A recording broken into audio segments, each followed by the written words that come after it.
The MCU Spider-Man movies and I have a complex relationship, and by complex I mean it's a bit like going on a date with a moderately attractive woman with a good career who speaks eloquently and clearly isn't stupid, but never has anything particularly interesting or controversial to say, and by the time the date's over, you struggle to remember a single fucking thing that either of you said or did. Oh well, that's chloroform for you.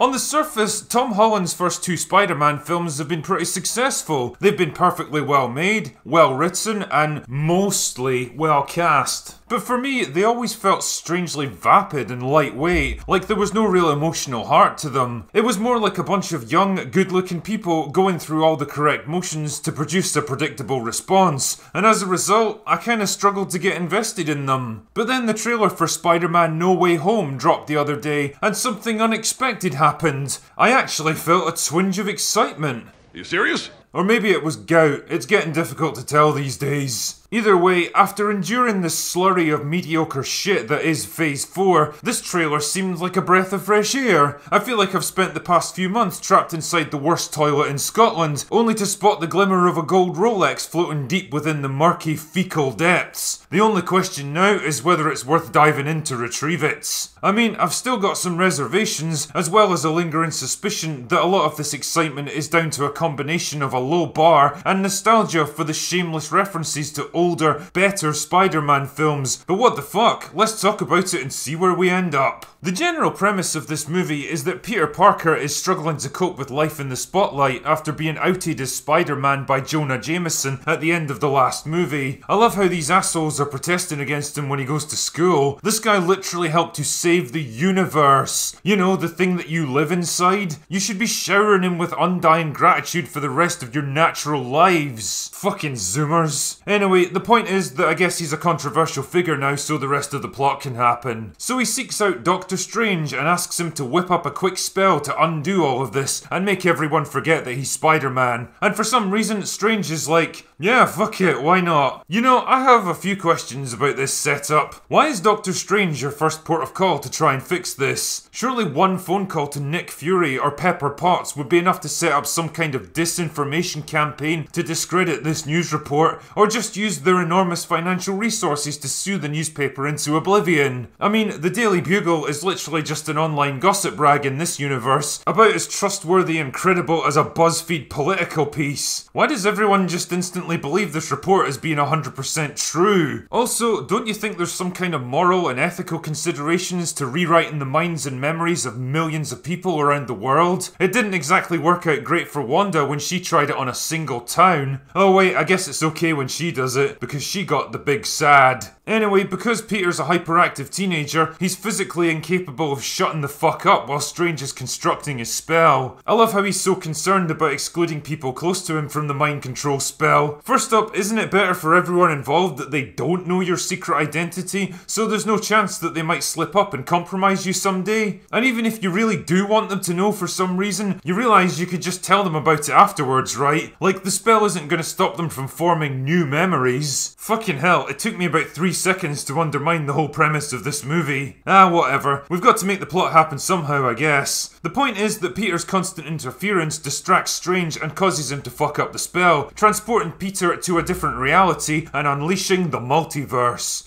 No way! Fuck me, why do I get the feeling the multiverse has become the new quantum? Also, if you're that fucking clueless about the true nature and power of the multiverse, why exactly were you so willing to screw around with it in the first place? I can get that a dumb teenager like Peter would think it's a good idea, but Strange is a grown-ass man and an experienced sorcerer by this point, who should really know better than to tamper with forces he doesn't understand. Anyway, who cares really? The point here is that it gives Marvel a chance to bring back classic villains from the Sam Raimi Spider-Man movies. You know, that crazy bygone era when technology had finally caught up with filmmaking aspirations and comic book movies were still a new and exciting concept that was just starting to take off. I never thought I'd hear myself say this, but fuck me, I miss the 2000s. I mean, I have to admit, I am pretty excited to see the Green Goblin and Doc Ock make a comeback, probably with a bit of digital de-aging, because let's be honest, time has been a cruel mistress to William Dafoe and Alfred Molina. Fuck knows why they decided to bring Electro back though, it's not like many people have fond nostalgic memories of Amazing Spider-Man 2. Like I say, it is kind of exciting to imagine the new Spider-Man fighting previous generations of villains that are still in their prime, kind of a clash between the old and the new. I'm just not sure we needed all this multiverse crap to make it happen, and I can't shake the idea that it's all being shoehorned in to fit with the larger demands of Phase 4, rather than as a meaningful part of this particular movie. Then again, I guess it'll all fall into place if they really do manage to bring back Tobey Maguire and Andrew Garfield for one last shot. And it's a neat way of rationalising the fact that Spider-Man's now been tried 3 different times in the past 20 years, which is a bit excessive even in our current age of endless reboots and remakes. I have to admit, even for a jaded arsehole like me, the prospect of all 3 of them on screen at the same time is pretty fucking cool, no matter what narrative tricks they have to play to make it happen. I just hope they don't Luke Skywalker them and turn them into fucking jokes just to elevate the new guy. And ultimately, it does make me question whether that's the real, and perhaps the only reason I'm actually invested in this movie. It certainly isn't the non-romance between Peter and MJ, or the weird high-tech spider suit that's basically Iron Man by a different name, or whether Happy and Aunt May will get together. It's a bit like the Star Wars sequel trilogy, where nobody really gave a shit about the vapid cardboard cutouts masquerading as actual characters, and pretty much watched the films because they wanted to see Luke, Han and Leia one more time. Is that what's really driving the fan interest in No Way Home? The chance to see their favourite actors and characters again, and reminisce about happier times? Has the bar been set so historically low by Phase 4 that it's basically impossible for a Spider-Man film not to stumble over it? Maybe I'm totally wrong on this one, and all those years of shitty movies and cash grab reboots have made me a bitter, cynical man, incapable of feeling the simple joy of watching a good movie. If so, I'll happily eat my words. But then, maybe I'm right and our fond memories of older films are being shamelessly exploited by a greedy corporation that's run out of compelling new ideas of its own. Hope may spring eternal, but only time will tell if it really is a gold Rolex floating in the bottom of this toilet.